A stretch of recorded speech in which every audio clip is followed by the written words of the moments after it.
This is the Ielts listening test. You will hear a number of different recordings, and you will have to answer questions on what you hear. There will be time for you to read the instructions and questions, and you will have a chance to check your work. All the recordings will be played once only. The test is in 4 parts. At the end of the test, you will be given 10 minutes to transfer your answers to the answer sheet. Now turn to Part 1. You will hear a conversation between an officer of the Small Claims Tribunal and a consumer who wants to make a claim.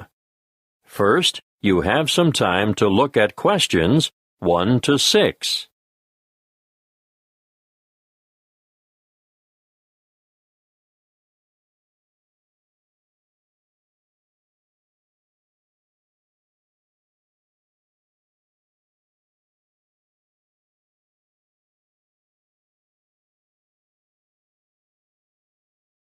You will see that there is an example that has been done for you.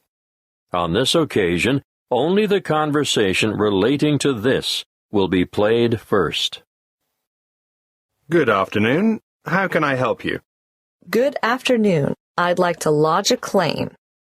Certainly. Name? Emily Jane Appleby. Appleby. That's an unusual name. Sorry, what did you say your first name was again? Emily Jane. The woman gave her first name as Emily Jane, so Emily Jane has been written in the space. Now we shall begin. You should answer the questions as you listen, because you will not hear the recording a second time. Listen carefully and answer questions 1 to 6. Good afternoon. How can I help you? Good afternoon. I'd like to lodge a claim. Certainly. Name? Emily Jane Appleby. Appleby. That's an unusual name. Sorry, what did you say your first name was again? Emily Jane. Now, Miss Appleton, could you please fill in this claim form? I've never done that before. Can you help me? Yes, of course. The first part is for the claimant's details. Where do you live? At 1 YERONGA Street, Durham. How do you spell Durham? Durham. Of course, I should know that.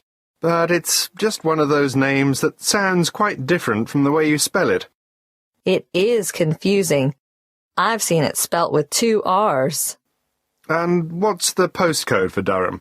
4105. Good. And do you work? No, not at the moment. Okay, so no work number. What about a home phone number? Yes, I can give you that. It's 7848-3762. 7848? 3762. Right. Now, this part here is for the respondent's details. Who's the respondent? The individual person, company or business that you're claiming against. Is the claim against a landlord, tenant, trader or driver? Well, it's a company that sells home appliances. So that's trader then. Just a moment while I write that down. ABC Appliances, actually. Oh, now this part is really important. If the respondent is a company, you must have the company's full and correct name and registered address. I've looked it up on the internet, and it's ABC Appliances Limited. Good. If we don't get this part absolutely right, you won't have a legal claim. And their registered address? Yes, I've got that written down here. Just a minute. It's, 17 Brown Avenue. That's in Barden, isn't it? I think I know the place. My wife bought a vacuum cleaner there last month. Yes, Barden. Have you got the postcode for Barden? It's really similar to mine. Wait a moment. I'd better make sure I get it right. 4065. That's it. And what's the telephone number for ABC Appliances? Oh, 7232-4681. Good. Got that. Now, in the third part of this form, we get to the actual goods or services that are in dispute. I assume you made a purchase from them. Yes, that's right. On the 3rd of February, 2011. And did the goods have any sort of guarantee or warranty? Yes, but only for 6 months. So it was just a 6-month warranty. Yes, they offered me an extended warranty for 3 years. But I would have had to pay extra for that. Oh, I see. Before you hear the rest of the conversation, you have some time to look at questions 7 to 10.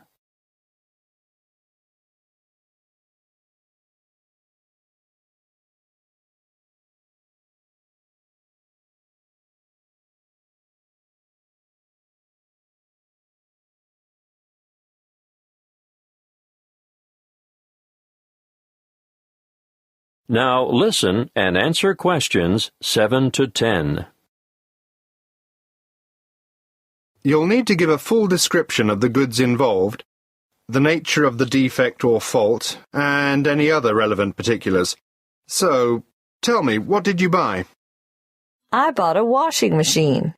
Yes, but what brand, model, and serial number?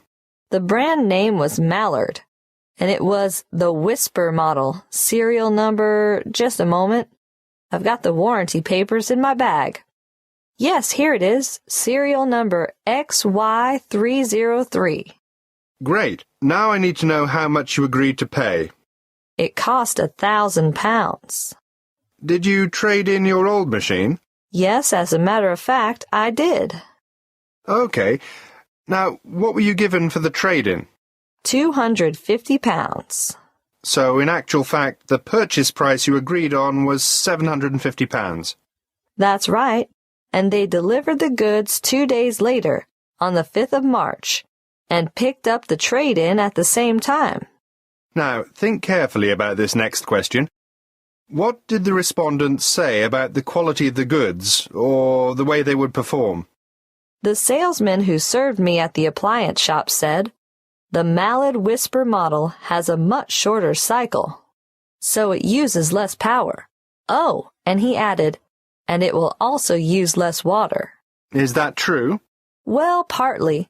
It does seem to use less water, but both the wash cycle and the rinse cycle go on for much longer than my old machine, so I don't see how it can use less electricity.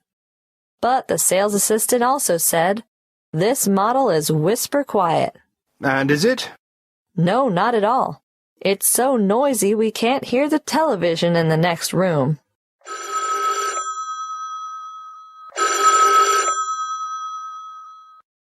Excuse me, I have to answer that. Would you mind waiting? I'll get back to you in a minute. That is the end of part 1. You now have half a minute to check your answers.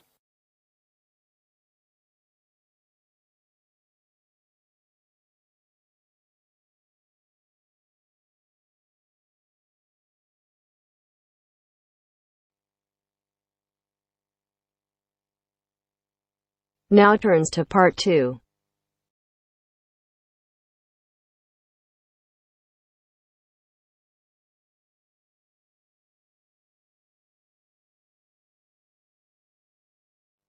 You will hear a local radio program about cycling courses in London. First, you have some time to look at questions 11 to 14 on page 90.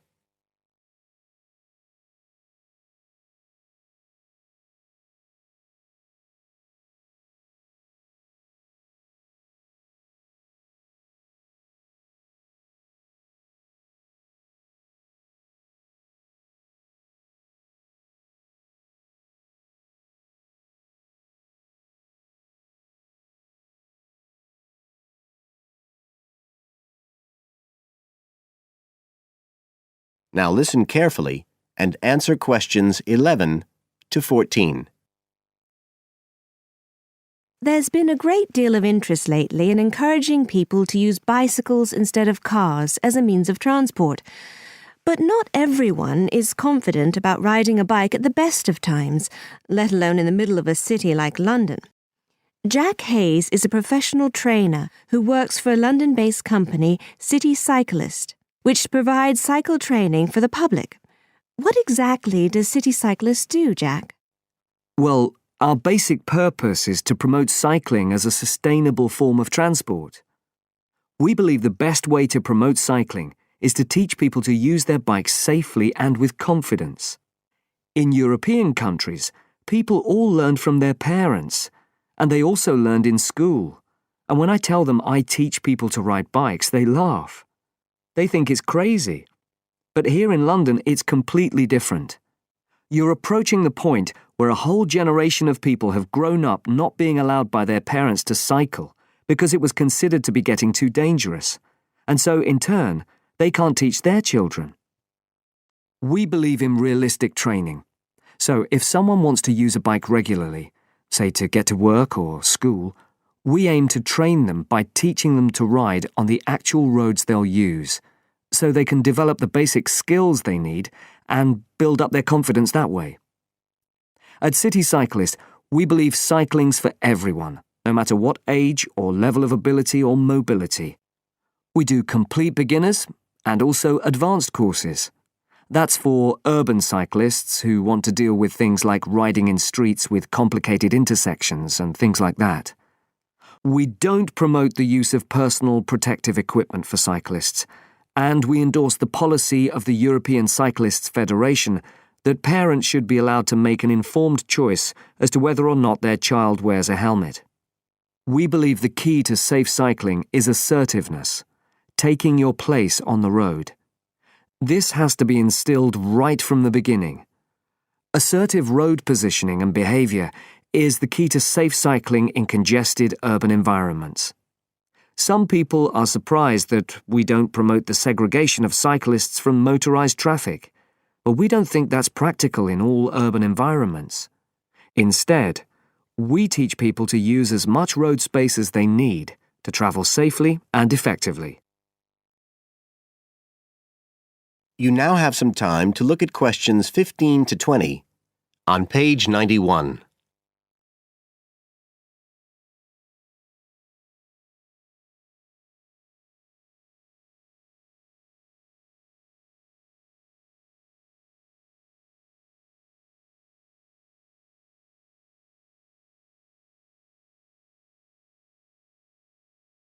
Now listen and answer questions 15 to 20.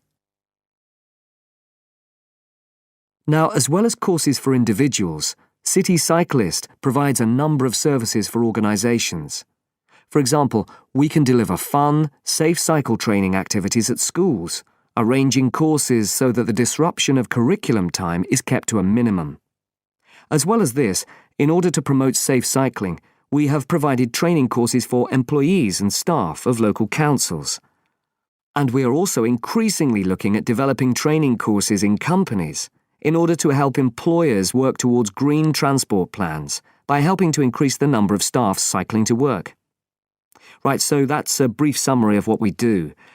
If any listeners would like to find out more about the organisation, you can have a look at our website. That's City Cyclist. CITI cyclist.co.uk. And in order to book lessons, you can either phone us on 020 7562 4028 or do it online. There's an application form on our website, and you can just download that and send it in. We charge £27.50 per hour for one-to-one lessons, plus £6 for each extra person. So you're looking at just £39.50 for a family of 3, say. If you've never been on a bike in your life before, we reckon we can get you riding in 1 hour, and for most people a course of road training usually takes 3 hours. But whether you're a parent or a child, an individual or an institution, we'll be happy to discuss your special needs and make a program just for you. That is the end of part 2.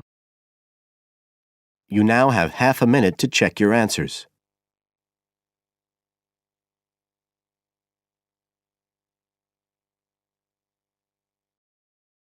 Now turns to part 3. Zoe goes to talk to her academic advisor. First, you have some time to look at questions 21 to 30.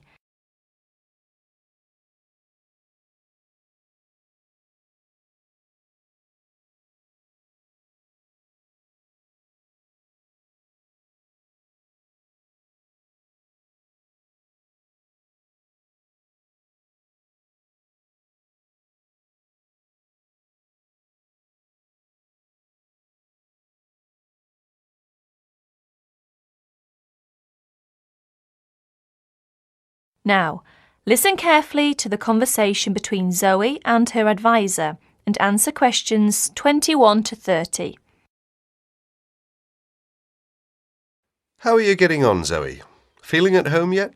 Well, more or less. There are still some things I need to buy, and I haven't found my way to all the facilities yet, but I really love the campus, and I've already made a few friends. Fantastic. Now let's see what we can do to get your studies off to the right start too. You're on the foundation course, so you can take up to 8 modules. What we advise is that you take 4 modules in the first semester and, assuming everything goes well, 4 in the second. Have you decided which you want to take in this semester? I haven't made my mind up yet. I can't decide whether to take Principles of Marketing or Introduction to International Trade. Well, that depends on your career goal. You're planning to work in the biotechnology sector, aren't you? Well, that's my present thinking, but I guess I might change my mind. Right, well, marketing is a broad general subject that you will find really useful in a number of careers. International trade, on the other hand, is more specific. That's fine if you're sure it's the sort of work you want to do. A lot of students start off thinking about that option because it seems glamorous, but marketing can also be an exciting career, and there's a wide choice of jobs. Maybe you ought to wait until your career ideas are a bit more definite before you go down that road. Yes, I see. I could take international trade next year, couldn't I? Sure. You could do international finance as well. So, in your first semester, you've got Principles of Marketing, Introduction to Economics, Banking and Finance, and let's see, Principles of Financial Accounting. How do you feel about that as a package? It's okay, I think, but I'm a bit worried about the maths. There'll be some statistics to do, won't there? Basic statistics, yes, but nothing more difficult than your last year of school maths. I know, but our maths syllabus was a bit old-fashioned. Mostly algebra, geometry, trigonometry and stuff, hardly any stats.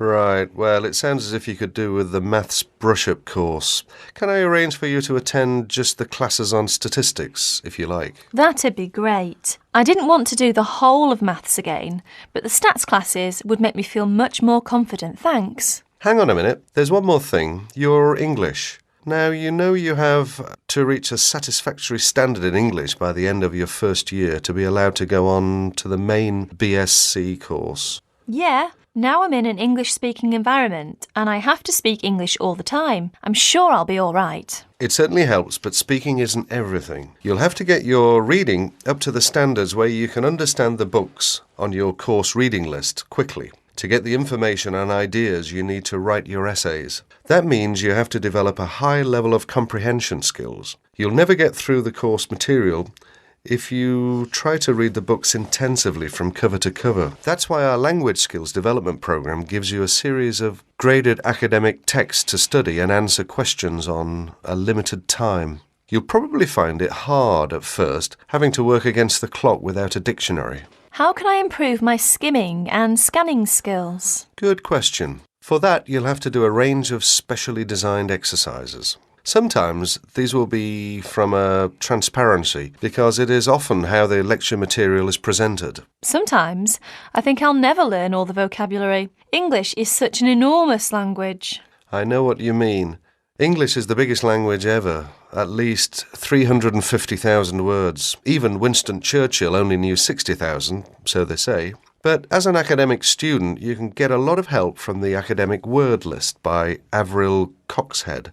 of Victoria University. That's in Wellington, New Zealand. I've studied word lists, of course, but how does this one help? The academic word list is based on a survey of 3.5 million words of academic text. It contains 570 families of the words most commonly found in academic texts. Well, that's apart from the 2,000 most useful words in English.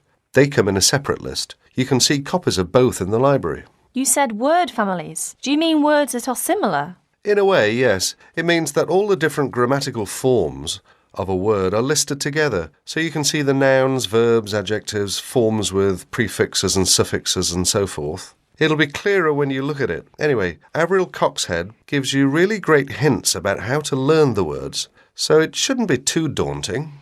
The trouble is, I tend to forget the words I learn. Well, there are two ways you can tackle that. First, always try to learn the words in a context. Either learn a whole sentence using a word, or learn a phrase that the word typically comes in. We call phrases like that collocations. That's a new one on me. Collocations. I'd better make a note of it. You do that. You can find collocations in most modern dictionaries. Anyway, as I was saying, there's a second study aid I recommend for vocabulary learning. When you get an assignment, take a sheet of paper and write 4 headings.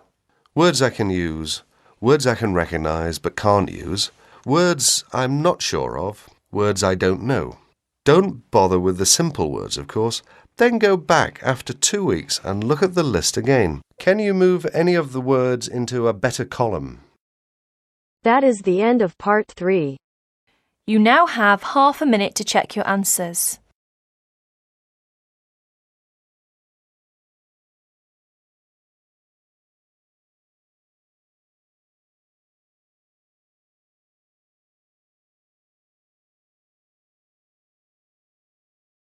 Now turns to part 4.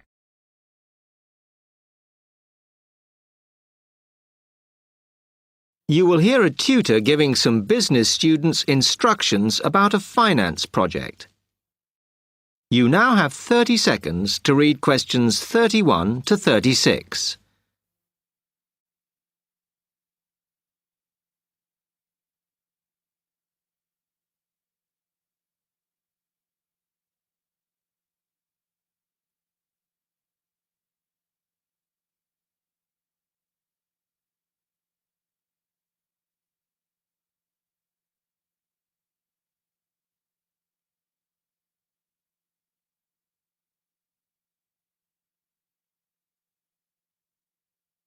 OK, can you quieten down, please?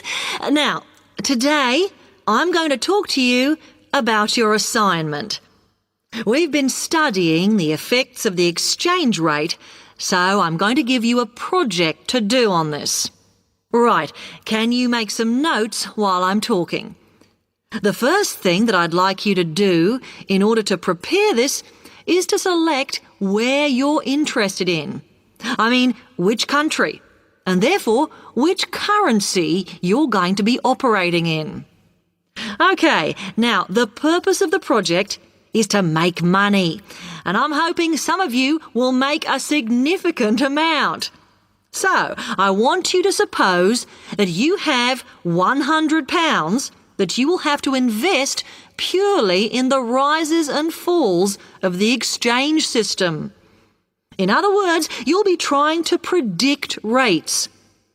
This is a project that you'll be doing together, but before you work together, you'll have to go off and research what you need to know about the economy of that country and how well it's doing or is expected to do in the near future. You could all make up a little information sheet with your notes on, clearly legible, because then I want you to get together, we can do that next week, and to go round and read about each other's countries.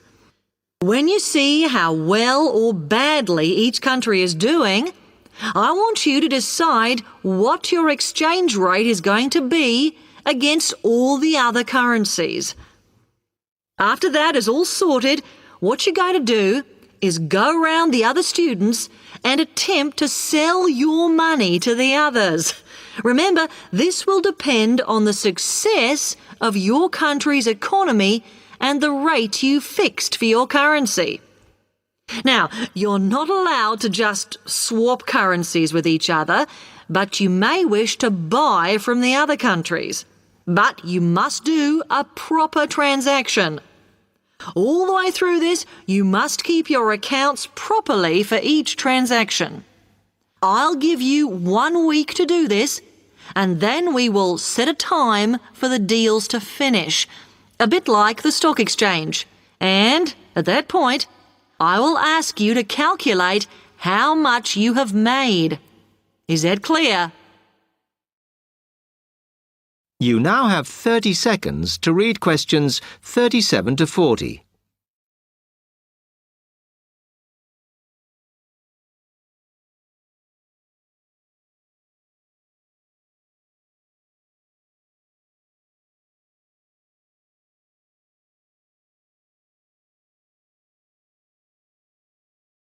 Okay, now before you begin that, there are a few things I want you to read up on to prepare. You need to look at the economies of the UK's main trading partners. I don't mean all of them, because that would be over 80, but just the 29 principal ones. There are summaries in the last 3 books on the book list I've given you. And so that you can practice applying the criteria on assessment I gave you, I'd then like you to focus just on one sector across all the countries. The most common one across every country is farming. But as much agricultural produce is for domestic consumption, I'd like you to look at manufacturing. Then I would like you to do a detailed investigation of one particular aspect. I was going to give you a choice, but I think as we've just started the course, it's better if we all look at the same thing and then we can discuss it in the seminars. So the thing I'd like you all to look at is fluctuations in import prices. Now, you need to do all that before you start the project, as it will help you assess the economies of the countries you'll be representing in the project. Don't worry, you've got plenty of time.